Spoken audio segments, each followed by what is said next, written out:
everyone, welcome back to our channel. In today's video, I will guide you through how to split payment with Chime Friends. So, you can send money to anyone whether they are Chime member or not, but you can only request money from other Chime members. So, to request or pay money with Pay Anyone in Chime app, here's what to do. First, open a Chime app and then select Pay.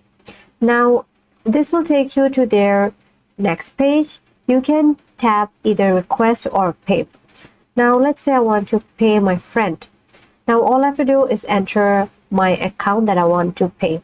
Make sure you have enough money in your checking account. If you don't, you may have the option to add an external debit card to forward transfer. If that's not available, you can transfer from your savings account to your checking accounts before trying again.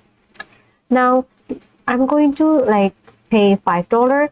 After entering my amount, all I have to do is click pay. Next, my step is to search for my friend. So I can search by their name, Chime sign, email, address, or phone number. So once you do that, here's a note. You can only request money from other Chime's member. Now here's an option where you can add a message if you want. So let's say I want to skip this.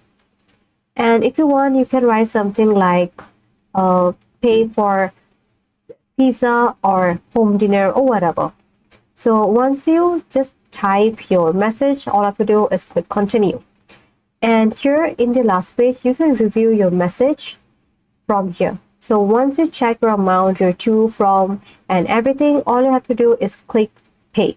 And that's pretty much it. And here's an important note. If you send money to someone who is not a Chime member, they will have 14 days to accept the money by entering your debit card details. If they don't, the money comes back to your checking account. Unclaimed payments to non-members can be cancelled in the app, but the payments to other Chime's members are instant and irreversible. And that's it for this video. If this video helped you out, then like this video, comment down below, subscribe to this channel, and thanks for watching.